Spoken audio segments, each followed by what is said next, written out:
The Three Little Pigs. Once upon a time, three little pigs left their mother and their home in order to seek their own fortunes and to build their own houses. The three little pigs gathered materials for their houses.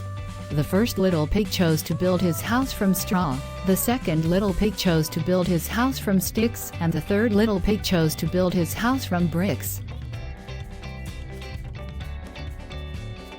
Suddenly, the big bad wolf came upon the first little pig's house. He knocked on the door. Little pig, let me come in, or I'll huff and I'll puff and I'll blow your house down," called the wolf.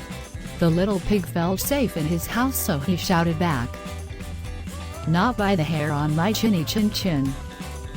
So the wolf huffed and he puffed and he blew the house down. The little pig escaped and ran to his brother's house of sticks. The wolf followed, excited that he might get to eat two little pigs. Little pigs, let me come in," he called, "or I'll huff and I'll puff and I'll blow your house down. Not by the hair on our chinny chin chins." The two little pigs called back. The wolf huffed and he puffed and he blew the house down. The two little pigs raced to their brother's house of bricks.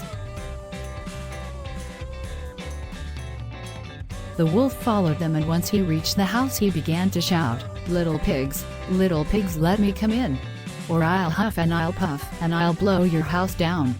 Not by the hair on our chinny chin chins." The three little pigs shouted back.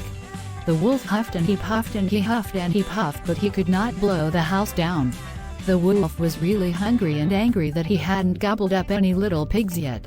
He decided to climb down the chimney instead of blowing down the house. The three little pigs saw that the wolf was climbing up onto the roof. They figured out that he would come down the chimney, so they lit a roaring fire and put a pot of water on top of it. Splash! The wolf came down the chimney, but he fell straight into the pot of boiling water. Yow! He roared as he leaped up and ran straight out of the house and far, far away. The three little pigs never had any trouble from him again, and they all lived happily ever after.